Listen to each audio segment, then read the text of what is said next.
Hello everyone, good to see you again this Saturday. Really, as the song we have sang just now, we are thankful that we have Jesus as our hope. Because why? Because for as long as we live on earth every day, actually all of us, we are living under the influence of the devil. Every day as we go along our living. And of course, when we say we are living under the influence of the devil, it doesn't mean that, we are all demon-possessed or something. But there are indeed certain inexplicable things happening to us every day. What kind of inexplicable things? For example, things like, why are certain uninvited thoughts keep coming at us every day? We don't invite thoughts of worry, thoughts of fear, but certain thoughts just keep invading our minds, invading our life every day. And a lot of times, we also often go through certain unexpected mood change.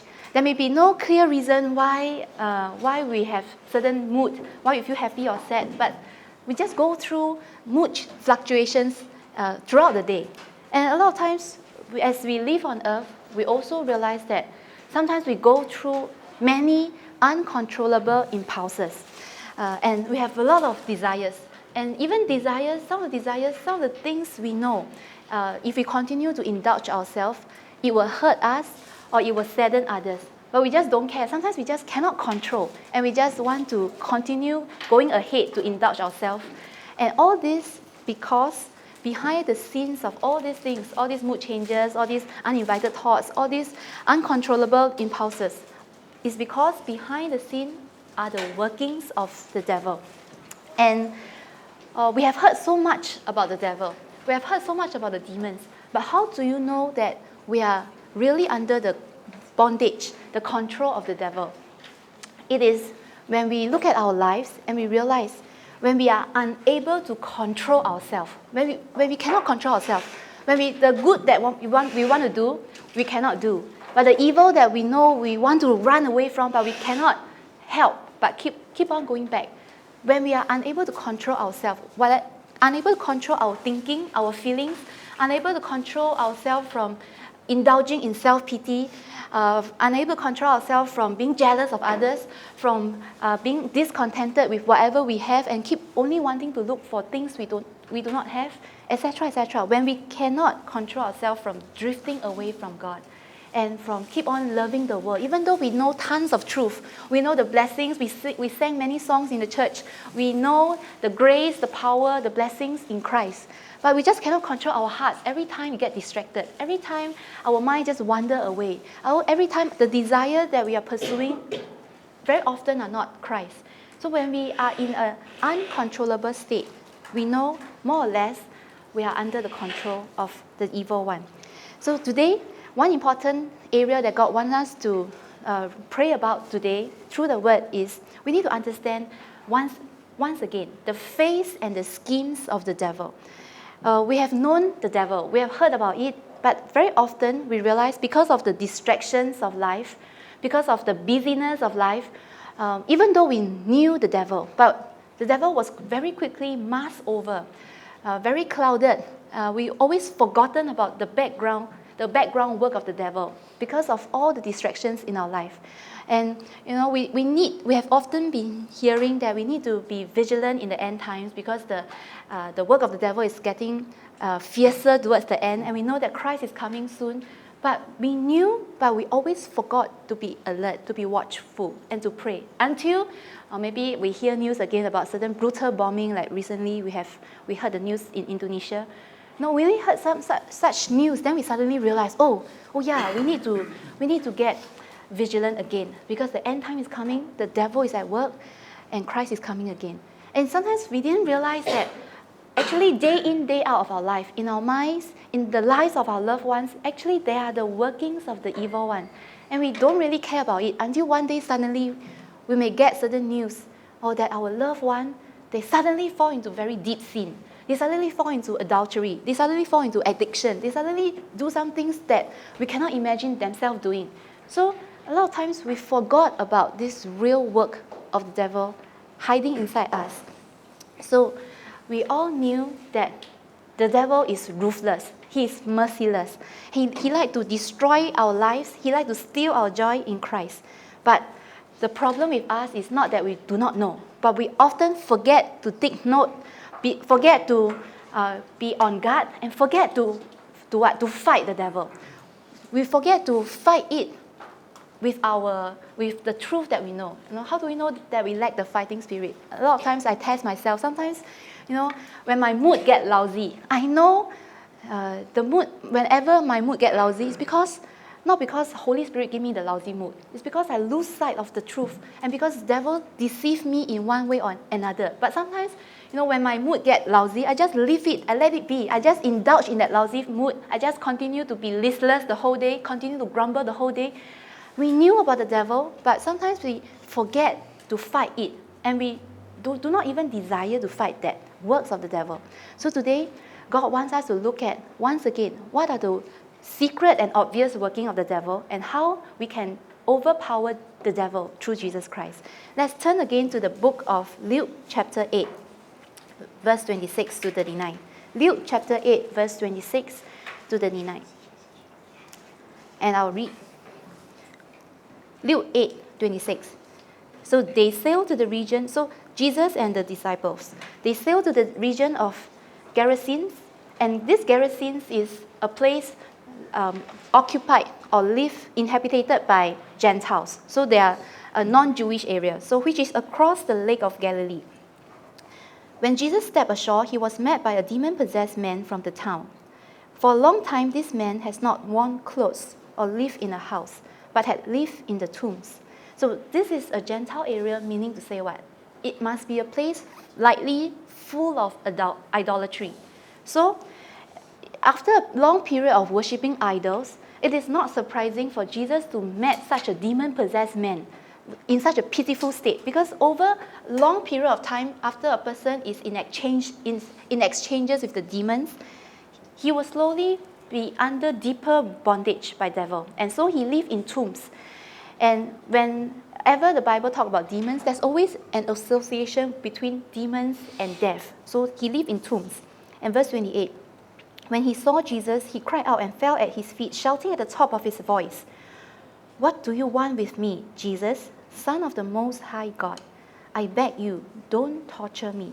The interesting and funny thing is, if you remember some weeks ago, last year, when we talked about the book of Gospel, when Jesus calmed the storm, even his disciples who have been with him for a few days doesn't know who is he, doesn't know who is this guy who can even calm and command the winds and the storm and the sea.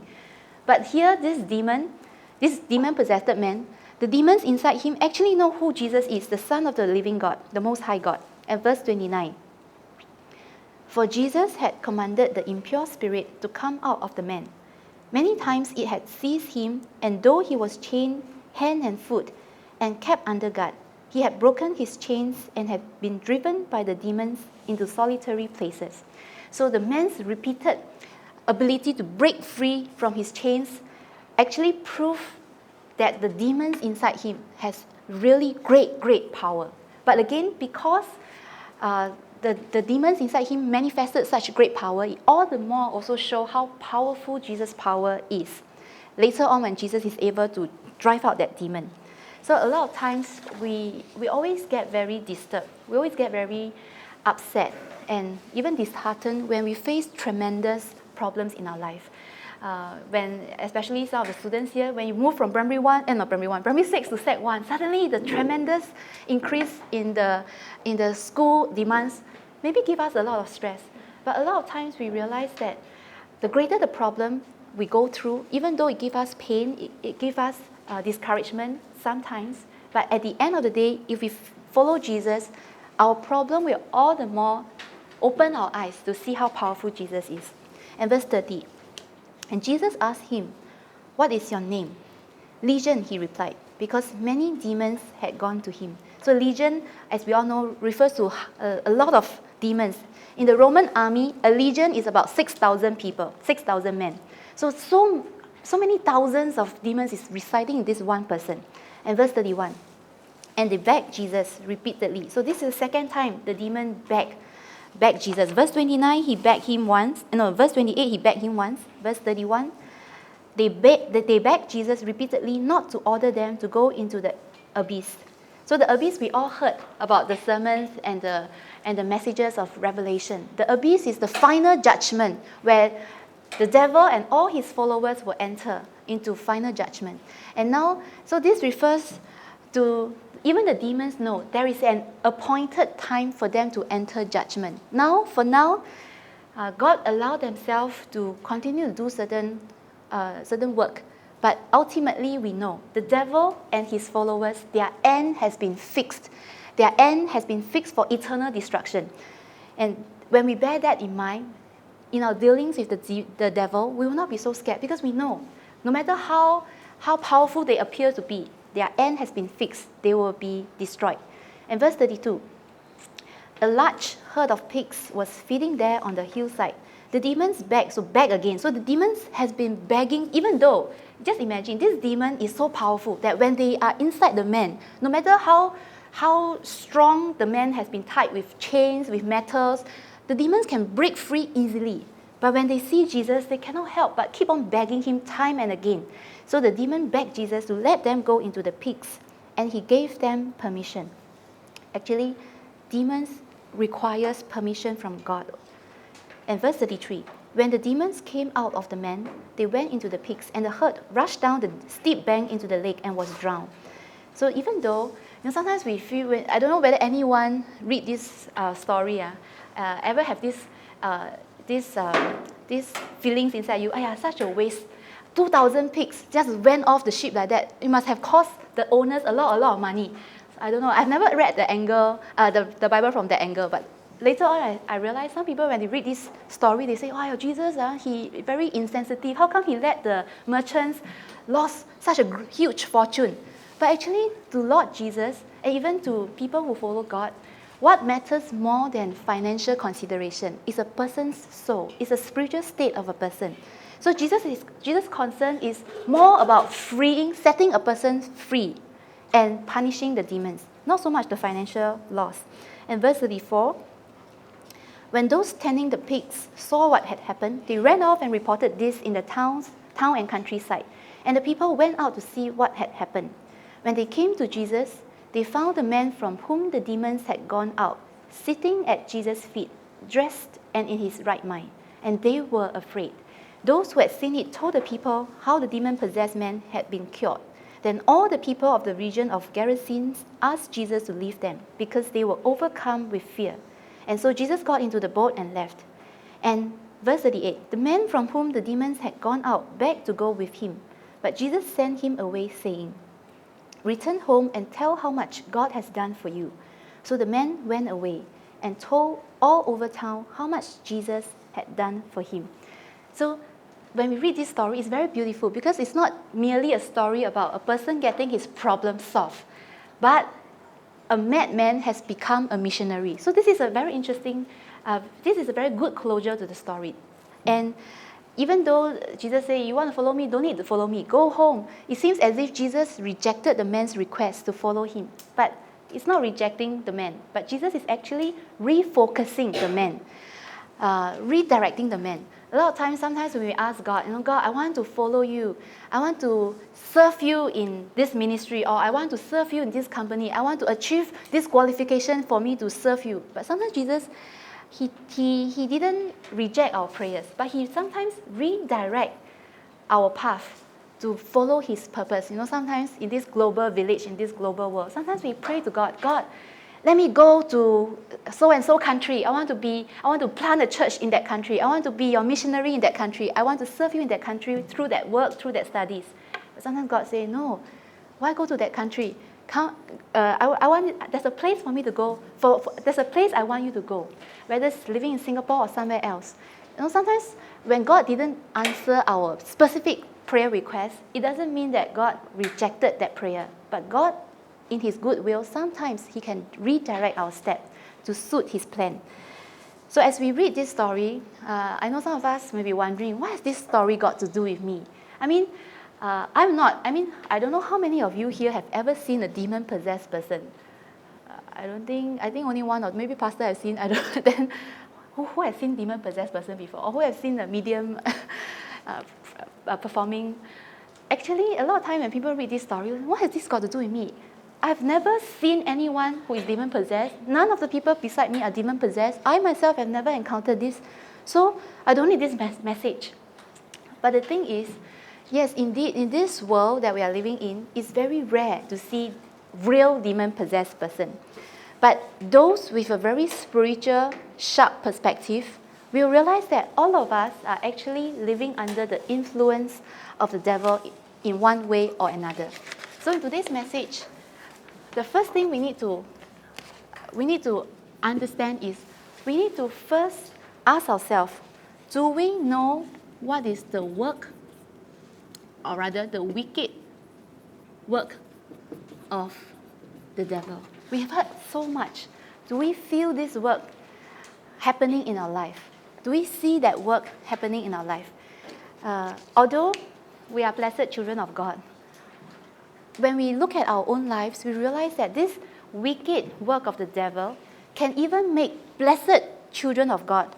Sometimes we can even fall into bitterness, into a lot of self-pity, and not only fall into all this, sometimes we fall into inconsolable state of self-pity, even for children of God. When we are under the influences, when we are under the workings of the demon, when he keeps giving us certain uninvited thoughts, we have, even children of God, sometimes we find ourselves full of fears and worries, especially when we live in this era, when we keep on getting news, getting information about how dangerous this world is. Everywhere you go, you suffer the attack of possible bombing or whatever. Even children of God, we get hints, we get worries, we got fears. And even though we are unwilling to put ourselves through all these things, through all these negative things, we just realize even sometimes when we lose sight of Jesus, we cannot control ourselves. And as a result of that, as a result of all these things that are clouding our mind, we often do a lot of foolish things. Sometimes because of our self-pity, we hurt others, we hurt ourselves. We reject love. We do a lot of things, and we lose our discernment in our perspective. And even though we all know that as humans, we are all born in the image of God. And meaning to say, when we are born in the image of God, there's no need for us to be in struggle, in fears, in discontentment, and so on. But a lot of times, when we look at our heart, really sometimes it's very easy to fall into discontentment. We just hang out with friends and we start to talk, and comparison will start to arise, and discontentment will just flood our hearts and minds. It's so easy to fall into that state. So even though our kind of demonic influences is a different one from what we have read, like the man in this passage, we cannot deny that every one of us, to a certain extent, we are affected by these devil's influences every day. So if we are able to open our eyes and realize what we've encountered day in, day out is similar to this man, then we are indeed blessed, because then we will seek the solution that set this man free as well. So every time when we always pray to God, God, please give me a blessed spirit, give me a blessed heart and mind. The beginning of our blessedness is the moment where our perspective change, when our perspective are open to truly know what God's work is and what the devil's scheme are, then that's when we start to be blessed. So from the illustration here, we can get a peek into what is the work of the devil. This story illustrates to us what is the devil capable of doing. When we read this story, we read about a naked man. And this naked man, he's not naked by his own choice.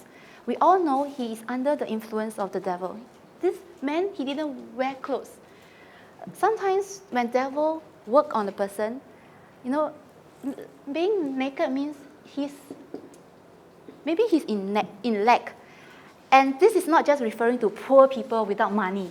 A lot of times we realize that in this world, especially in Singapore, we seldom find very poor people. But a lot of times, Satan gives us this feeling of nakedness in our spirit. Even if a person have a lot of money, but his spirit may always still feel very lacking.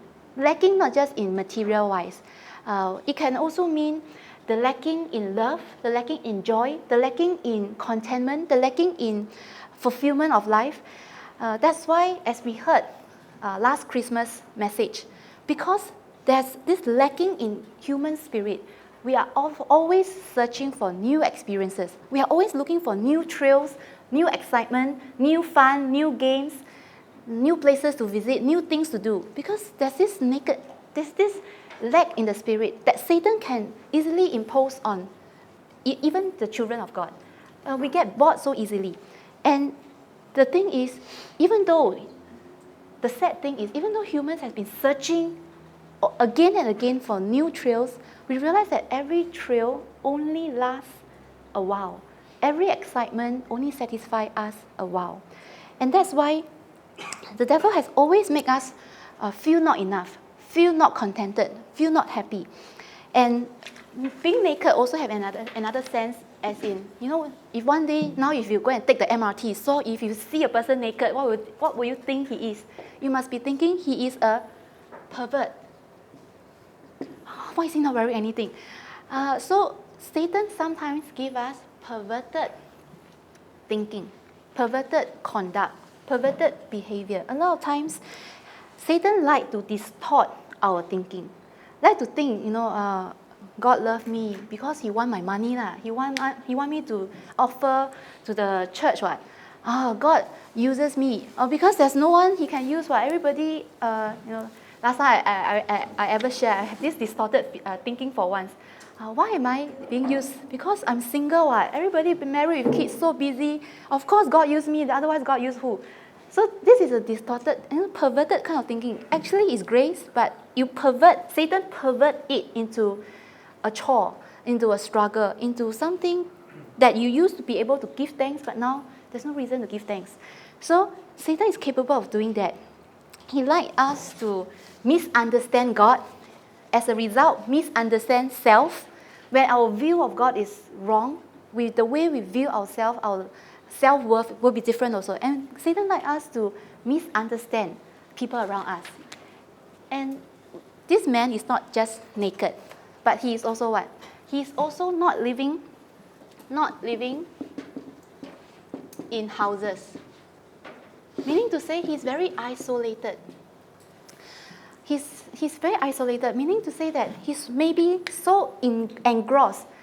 Okay, that of course refers to him, but a lot of times, sometimes, Satan can also make us isolated. Even though we are living in crowds, especially in Singapore, there's no way you have one house and then 10 meters away another house. We are all living in crowds. But a lot of times, there's this isolation in the sense that, why is it isolation? You reject Christ and is also rejected. So this man, he may be in his insane mind, under the workings of the devil. He may be not in the position to even accept love, help, and encouragement from people around him. And in fact, he's also rejected by others because everybody look at him. Everybody is so scared of him. So he rejects others, he's also rejected. He becomes an outcast.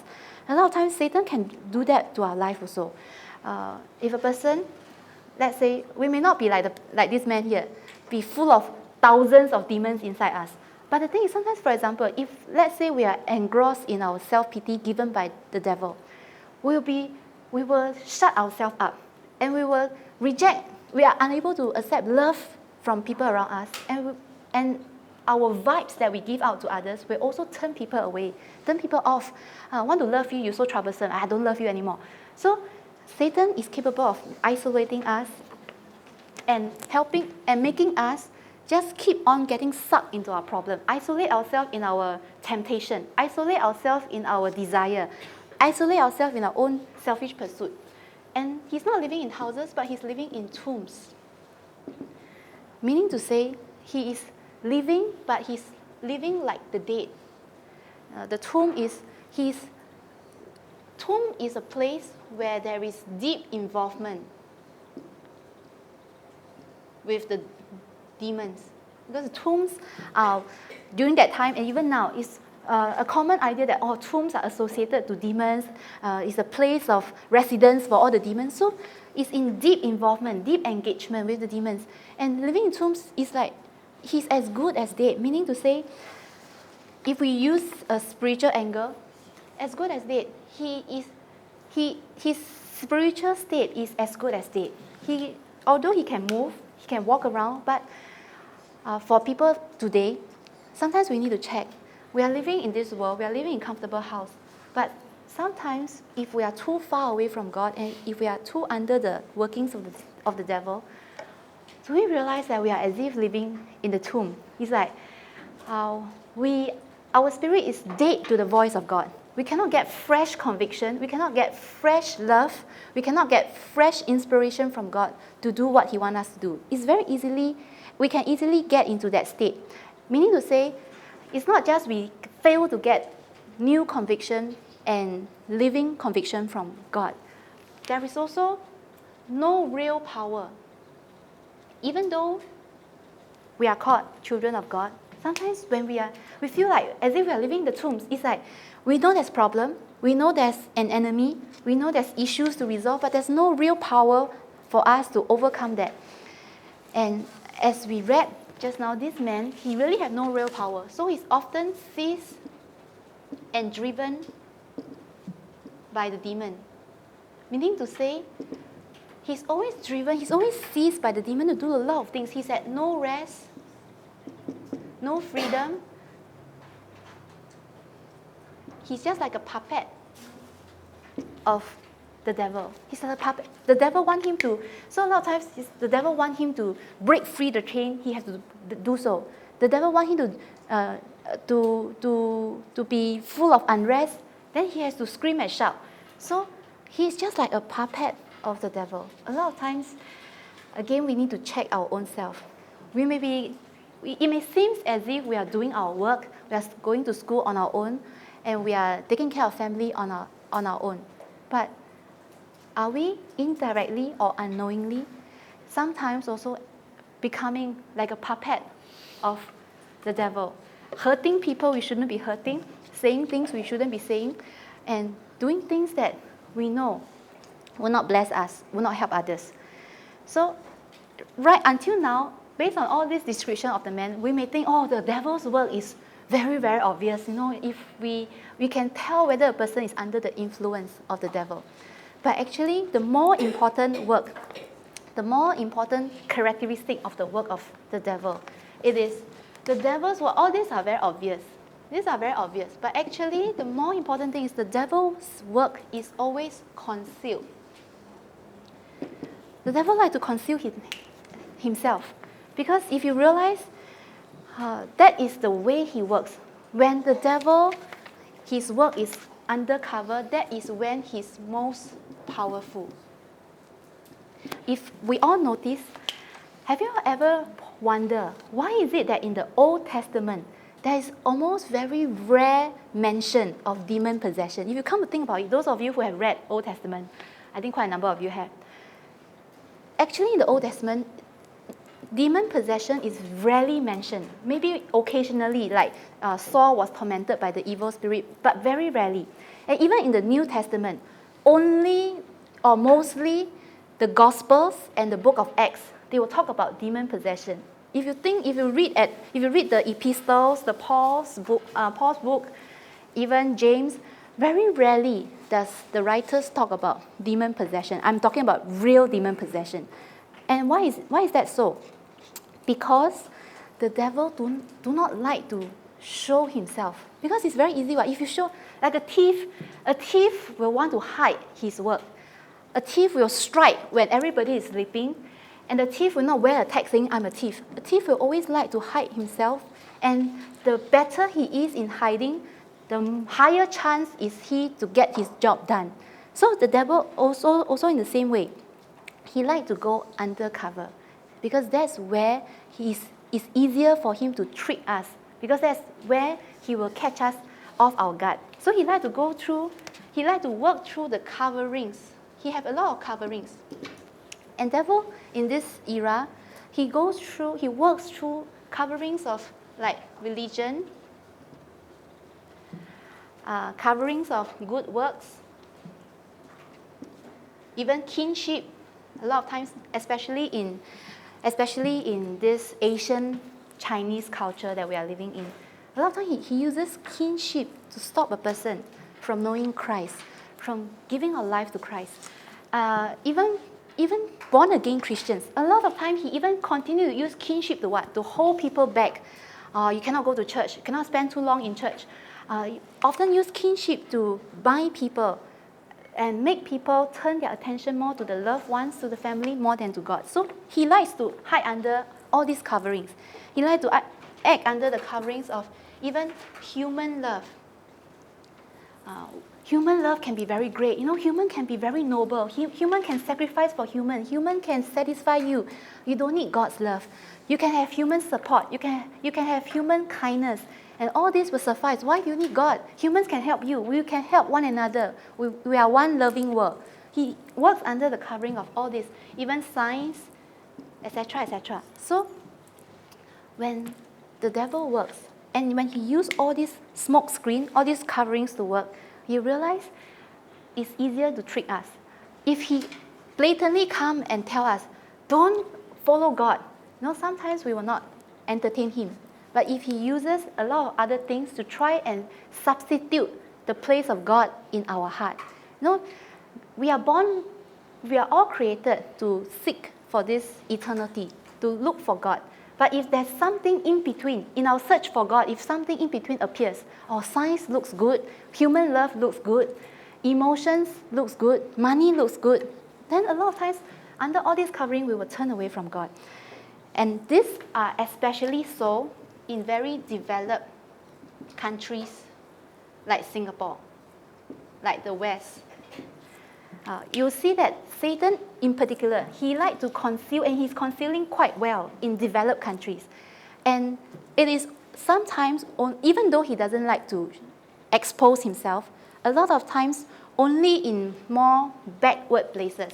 All this, just now I mentioned, is Gentile region. Jesus saw this man in the Gentile region, meaning it's full of idolatry. Meaning to say, in general, Satan will like to hide his work. But in a place, in a family, in a region, in a country where idolatry is more blatant, then the work of the devil can be seen more easily. And so after looking at the obvious and the not so obvious work of Satan,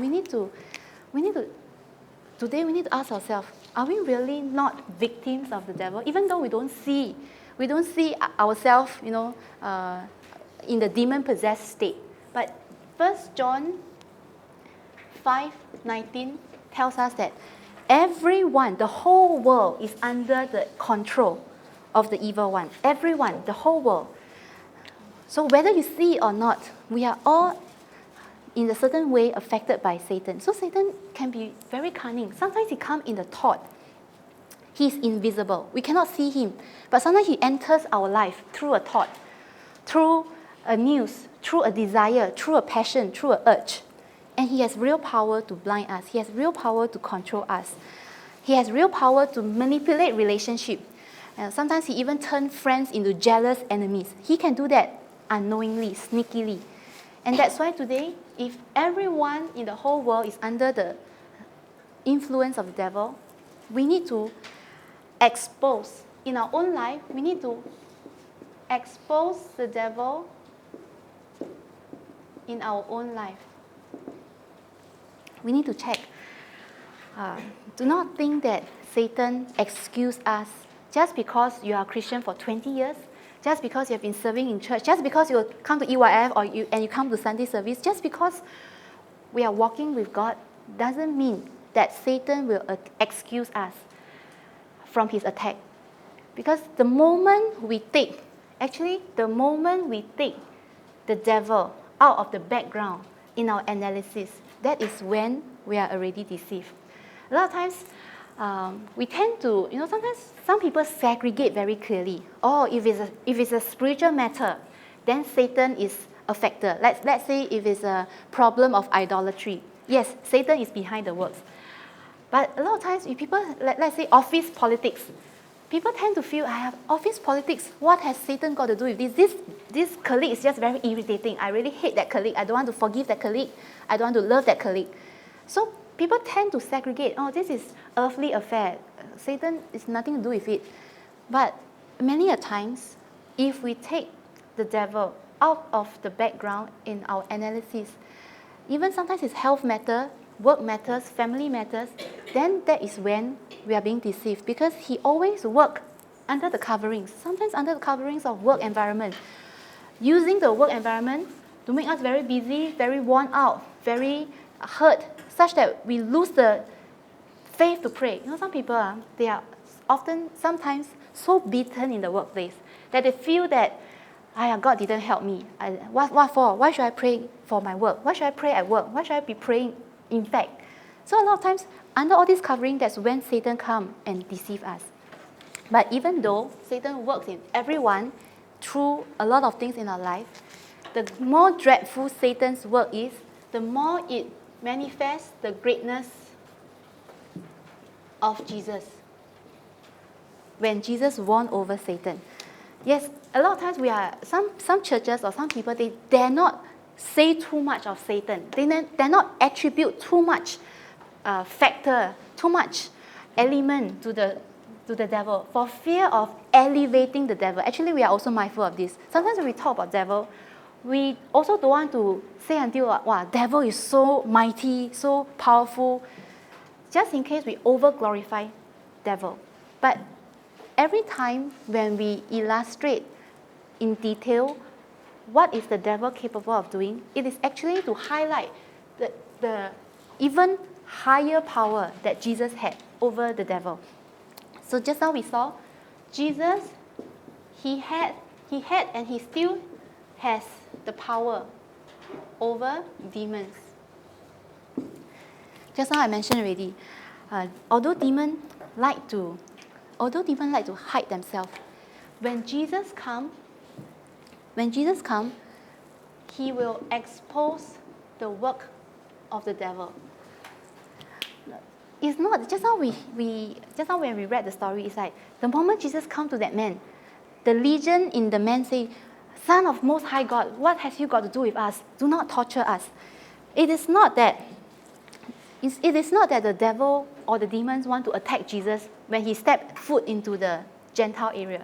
It is the devil cannot help themselves, but they just have to manifest and expose themselves in the face of Jesus.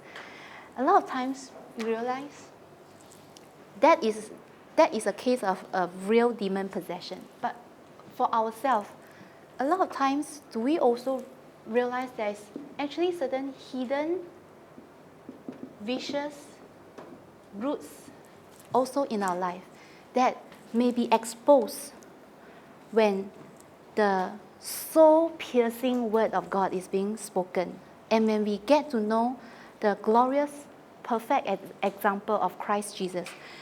I believe in all our faith journey, along the way, as we walk with Jesus, as we hear His word, as we get to know Jesus, slowly and gradually, the hidden vicious roots in our life, our sinful desire, and sometimes even our hidden pride, our hidden disbelief may surface. Before Jesus appeared, meaning to say, before the full gospel, before the word of God is preached clearly, sometimes all these vicious roots, sinful desire, pride, and disbelief can maybe conceal away comfortably in our life. Meaning to say, we also don't know we have this. People beside us may not realize we have all these hidden things. And we may be unknowingly doing certain things that we are not aware of. But every time, the deeper we know the gospel, then we realize, last time, I believe some of you may share the same experience as me. Last time, I used to think, I think I'm quite shameless. Last time, I used to think I'm a very good girl. Because I never had any problem in school. My mother was very strict with me, so I always think I'm a very good girl. No vicious root. I never think of killing a person, never think of stealing anyone, never think of, but I did lie, I did tell lies once in a while. But other than that, I thought I'm perfectly all right. But I thought I'm not proud. Every time people say, "Hey, you're such a good girl," I'll say, "No lah." Some people say, "You're so smart," I'll say, "No lah, there's smarter ones." Then after that, I realized, sometimes if people didn't praise me, then I'll start to get angry. So sometimes I realize as we get to know the higher truth, the absolute truth, then we start to know ourselves better. We may think we are modest, but then there could be hidden pride in us. We may think that we are okay, especially all of us here, we think that we are okay. At least we are attending church. We know God, we are praying, we know the Bible, we know how to pray. But the thing is, sometimes when we know God deeper, the more Jesus revealed to us, we realize our concealed areas. Meaning to say, yes, it looks like we are okay, we're coming to church, but actually, we may not be so single-heartedly having a heart after God.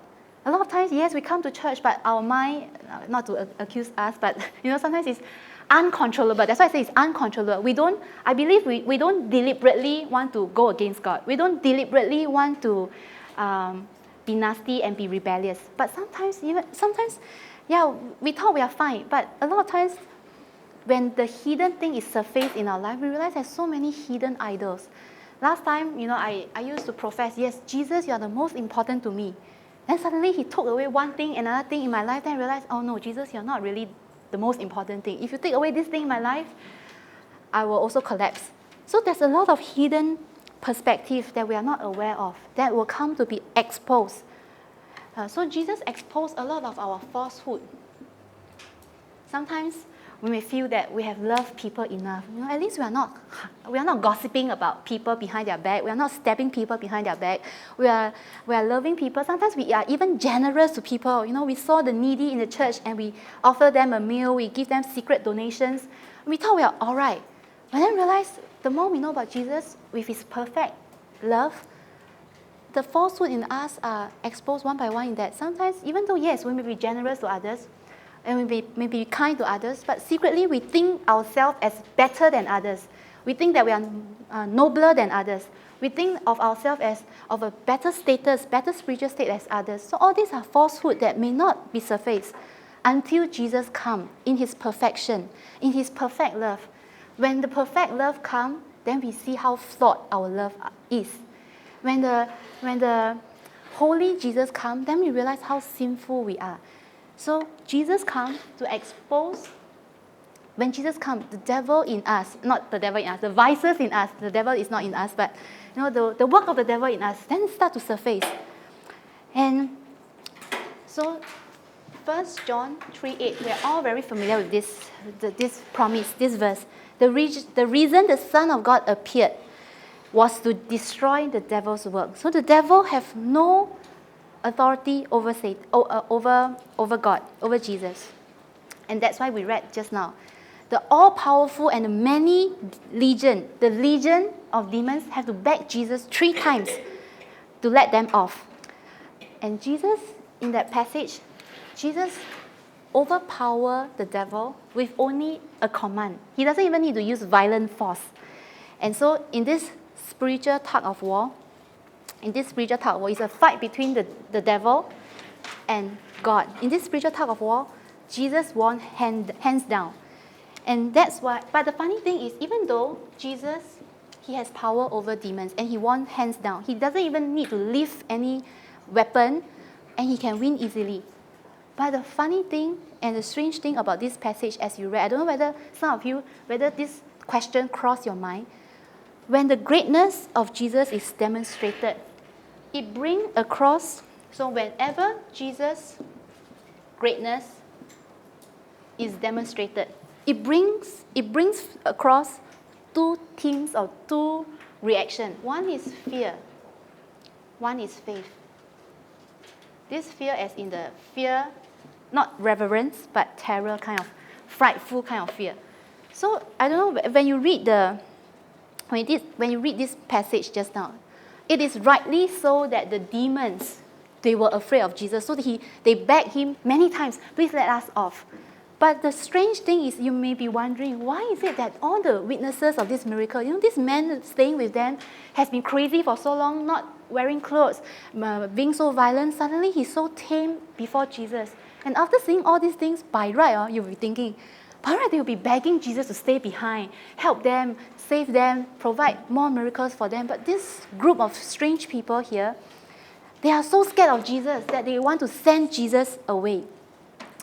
Actually, the Bible is not very clear. The Bible didn't spell out why. Why are the people so afraid of Jesus after seeing such a huge miracle? But one thing is very clear here. It is, we know a lot of people like to see miracle. But from this story here, we know that for a person to receive grace, for a person to be born again, just hearing God's word is not enough. We all know the story of Luke, the parable of the sower. Luke chapter 8, verse 12 to 14 already told us that a person can hear the word of God, but the devil can come and steal the seed away. The devil, he's working. So just hearing the word of God is not enough, because this seed of the gospel can be taken away after hearing the word. And also, seeing miracle is also not enough. This one is hear, this one is see. Seeing a miracle is also not enough to turn people to God, because in Luke chapter 16, verse 31, Jesus said, if those people, they have read the old prophets, what the prophets have written of old, and yet they cannot believe, even if a person is to rise from the dead right now, they will still not believe. So a lot of times, many people in this world, when they want to evangelize or when they want to make a decision whether to follow God, they are banging on the fact on whether they can see a miracle. But actually, it is not just about showing people a miracle. If we think, sometimes I don't know some of you whether you have secretly, you are secretly envious of the charismatic church before. Last time I was secretly, thinking, wow, if we can perform healing miracles, wow, maybe a lot of people, because a lot of times in this era, and I think our culture, our background, we feel very hard to evangelize. It's like how to tell people to believe in God and share with them the offensive gospel. It's so hard. But I always think, wow, the easy shortcut is, if I can pray and then God will heal the sick, heal the cancer patient. Wow, then it's very easy. Just go and pray, God do the work. It's so easy to spread the gospel. I was like secretly envious for a while of all these charismatic people who can do this deliverance and healing. But I'm telling us, if we imagine how nice it would be if we can have miracles in our life so often, then we have underestimated the dark power of the devil and the dark power of sin. Because the Jews have witnessed so many of Jesus' miracles personally, real life, and yet in the end they want to nail Jesus to the cross. So it's not about seeing, it's not just merely about seeing or hearing God's word, but the grace of God and the thing we can give thanks is to God's children, to the elected of God. God will give us faith that when Jesus' power is manifested, we will have faith to trust Jesus. And this is given by God, because no one can do it. We cannot. A lot of people say, you show me Jesus, I'll believe. But this is only something that only Jesus can do it. The unbelieving person, actually, the believing person also have fear. But their fear is that kind of reverence where it will lead them to trust Jesus. But the other unbelieving people, they will just be so afraid of Jesus, Of course, why are they afraid of Jesus? There could be different reasons. The Bible didn't specify. But maybe they would be thinking, wow, if I follow Jesus, all my money will run away. Some people tell me, I cannot believe in Jesus. I've been praying to the money God for a lot of fortune. My business, if I have been worshipping this crystal, I don't know what, if I put them away, it will be the stop. It will be the end of my fortune. I cannot invite Jesus into my life. Some people, they share with me, I cannot accept Jesus in my life. I must chase him away, because if Jesus remains in my life, I cannot do the things I like to do. I like to smoke. I like to buy 4D. I like to gamble. Wow, if Jesus come to my life, there's so much sacrifices I have to give up. I cannot do the things I like. I cannot do the things I enjoy. I must give up my time. I must even give up my 10% for him. Oh, cannot. So afraid. Actually, I ask all of us, when we belong to this group, where we believe in Jesus, do we also have fear? We may also have certain fear. Wow, what is the cross that Jesus wants me to bear? Is it very heavy? What are sacrifices I need to make? Will Jesus take away my passion? I don't want Jesus to change my passion. Sometimes we may also struggle when we put our faith in God. There may be also certain element of faith, of fear. But the thing is, what makes us stay with Jesus is at least our spiritual eyes are open to see that, yes, there could be certain things that we are afraid because, wow, Jesus is so scary. Sometimes people say, wow, Jesus is so scary. If I commit my life to him and I don't obey him, wow, he will punish me very severely. Sometimes it's very scary. But a person with the spiritual eye open and saw this need for Jesus, regardless of any, along the way, he may ask us to give up some of our desires, our dreams, our ideals, even our loved ones. The Bible says those who didn't leave behind the family cannot follow me. Even though sometimes it sounds very scary, very pressurizing. But in any case, I still need him. I still need this grace. I still need his strength. Only he can overpower Satan. Only he can overpower demons. Only he can give us eternal bliss. So we still follow him. We still turn to him because there's no way else. Our eyes are open. We know no matter what, we still need him. Here, their eyes are not open yet.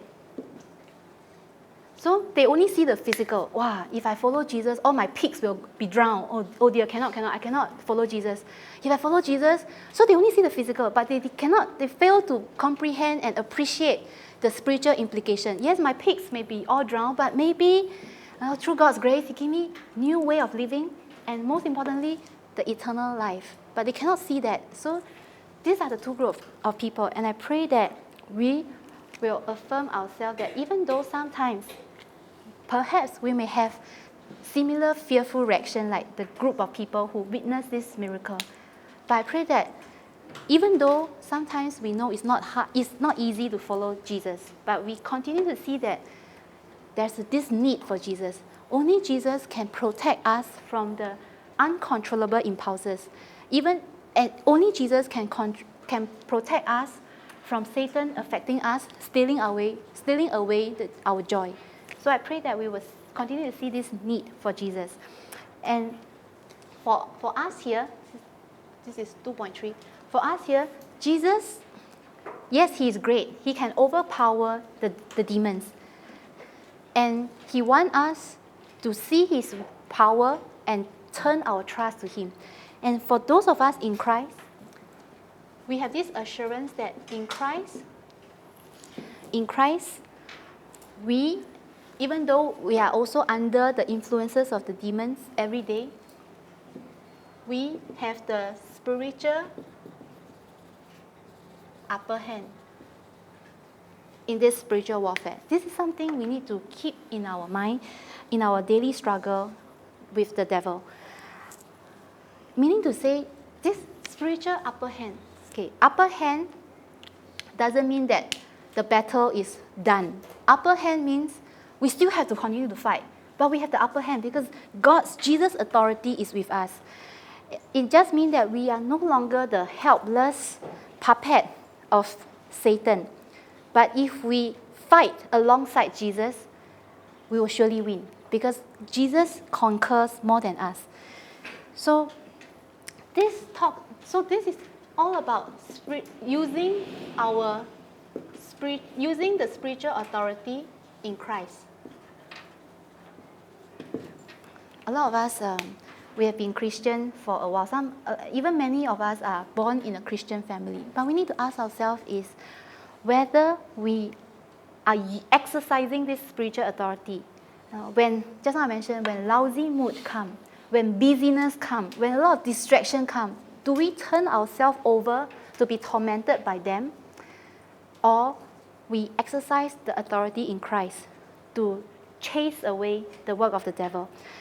If we do not understand the mystery of spiritual authority, then even though we can be Christian for many years, but you realize that our prayers cannot transform our hearts and minds.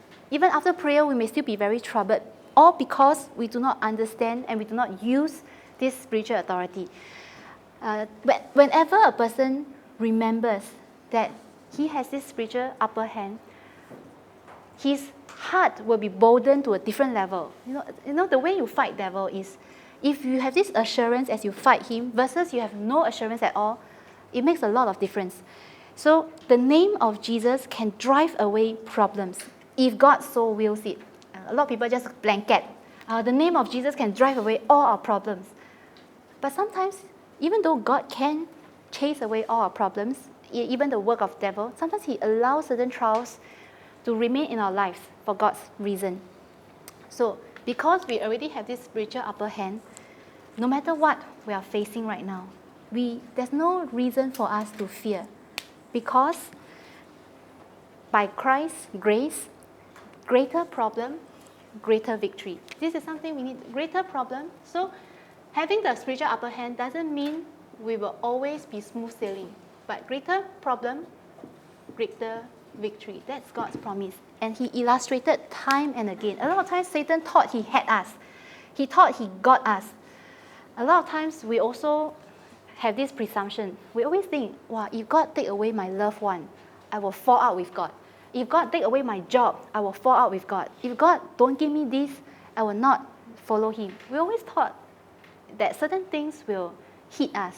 But strangely, certain times, even when we face greater problem, we saw that all the more during those moments, God's greater peace, greater power is with us. And the wonderful thing is about this spiritual upper hand is, after going through a great problem, a severe problem, God will use that testimony greatly. Just like how he has used this man that we have read. This man went through insane times, terrible times. We all hope we will not end up like this man. But after going through that terrible experience, God used this man greatly. And so that leads us to the third point. God's power, Jesus is not a show-off. Jesus is not a performer. He doesn't just display his power for fun. But Jesus, his power will bring a thorough conversion. So we all know that Jesus came on earth to save everyone whom God has given him.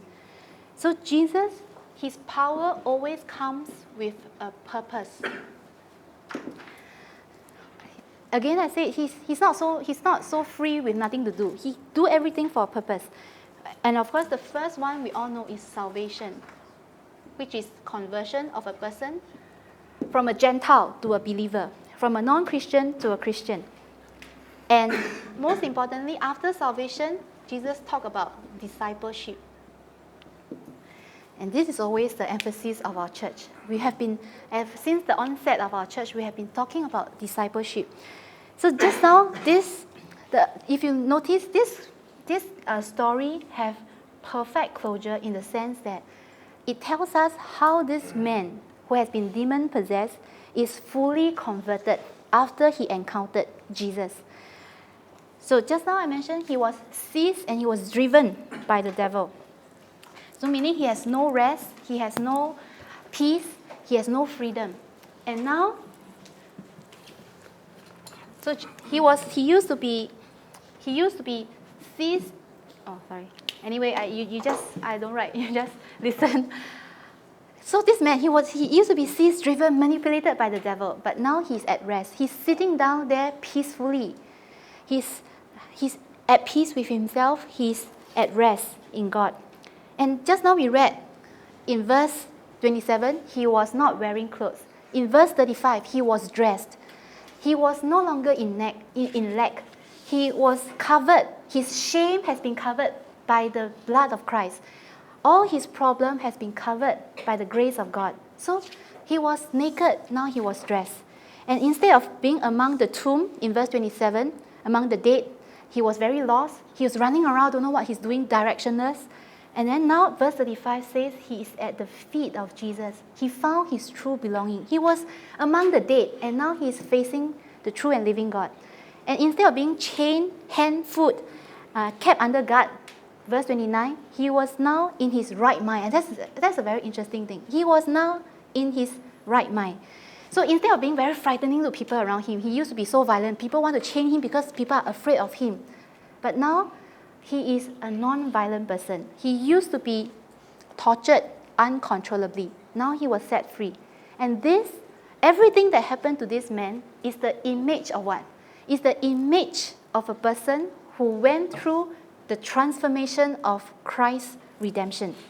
So Jesus restored this person to the wholeness of humanity. So conversion. He restored this person back to the image of God, the wholeness of humanity. So he's now more like the kind of humans created by God, at peace, at rest, in harmony, sound mind. This is the image of God. God created a person to be at peace with him, to be in contentment with him, to be at rest. God doesn't create a person to be tortured, to be harassed and helpless. And a lot of times, we also check ourselves. I believe here, most of us have been through this conversion. But so do we also realize that we have regained, let's say for example, a sound mind? He's of the right mind, so of a sound mind. Last time, there's a lot of things we do not understand. We only understand things the textbook taught us. The science, the worldly knowledge, finance principles. So a lot of times, our mind is not so sound spiritually. We do not know that there is an evil one attacking us. We doesn't know there's an evil one creating havoc in our relationship. We thought it's people's fault, but actually the devil is working behind. So after thorough conversion, we can regain this sound mind, meaning we can perceive God's voice again. All over again, we can insert God's voice, God's conviction in everything we encountered. We know exactly we can know what's the perfect reason, what's the perfect way of why certain things are happening to us, why we are born in certain background, why we encounter this issue, why are we facing this temptation. A lot of things makes spiritual sense to us right now. So a person going through the thorough conversion by God will regain this clear mind, sound mind, blessed spirit, and you know God's will in your life. So Jesus, he's not just, a lot of times, Jesus differs from us in a slight way in that when people come before Christ, we often want to get our problem solved. Or, if someone refer this madman to Jesus, they may just want him to stop being mad, stop being a threat to the society. But Jesus always does more than that. Man's concern is, if I don't have a job, I want a job. If my job is nasty, I want to make it right. If I have no money, I want to have money. Usually human concern stops there. But Jesus, he doesn't just stop at. So Jesus doesn't just solve problems for us. But he wants to patch our relationship with God. His purpose is always that. He's not just, and because he's such a purposeful God, Jesus is such a purposeful God, he is concerned not just about patching relationship with God and us, but he will want us to reconcile with his purpose as well. He's not just, you reconcile with me, I'll be my child, we all lovey-dovey, and end of story. But he wants us to reconcile with the purpose that he placed in our life. And that's why he asked the man, go and evangelize. And that's why I thought this story ends on a very, very good note. In the sense, Jesus, after saving the person, after making the person's life right and stable again, he wants the person to realize that he has the responsibility to evangelize. And evangelize not with anything grand. This person has not gone through theological education. But Jesus said, go back to your own field. Use your own story. Tell them what Jesus has done for you. Meaning to say, use your own conditions. Use the conditions that God has placed on you. Do not think that, I must follow Jesus wherever you go, literally, then I can be used by you. Jesus, you go over back to Galilee, I stay here in the Gentile area, I be a missionary in the Gentile area. That can also be used by God. So a lot of times, we always thought, in order to serve God, I need this and that, and a lot of things need to be prerequisites before I can serve God. But Jesus, in his discipleship plan, he actually placed in every one of us the conditions, the qualities for us to be used as his disciples. So we may not need to seek new things beyond ourselves, because God has already given us your own testimony. Your story will surely be different from my story. So all of us can be missionaries of our own rights. And so that's why in this whole episode, the way Jesus ends this story tells us the reason why he solved problem for us. Sometimes we really want God to solve our problem. But if our heart can match God, whatever problems or successes in my life, help me see you and be used by you. Whenever we pray in that way, then Jesus will be moved to work in our life so that he can use our life mightily. So there's always Jesus doesn't just do miracle aimlessly. He always have a greater plan behind that to use us. And so when we recall this story today, I pray that all of us, and later also in your forum, we can evaluate our life. Are there any gaps? Are there any concealed work of the devil? Now that we have read that the devil operates under coverings, are there any concealed work of the devil, hidden vices, hidden vicious root in us, that we need to preempt the devil's work and cast him out of our life? So are there any concealed work? Then we also need to, especially for those of us who are children of God for a long time, we need to ask ourselves, are we exercising the spiritual authority? Are we making use of the spiritual upper hand that we have every day as we deal with the devil? And third, even though most of us are already saved and converted, how close are we in living a life of discipleship, a life of evangelism? Do we simply want to solve our problem, use Jesus to solve our problem, or we are gradually being in sync with the discipleship focus that God has in our life? And if we are not so, if we are not so burdened to be a disciple, we can also check, is God then using a lot of things, a lot of happenings around us, a lot of people's word around us to prompt us to be a disciple? Like for myself, to begin with, I don't have a discipleship mindset.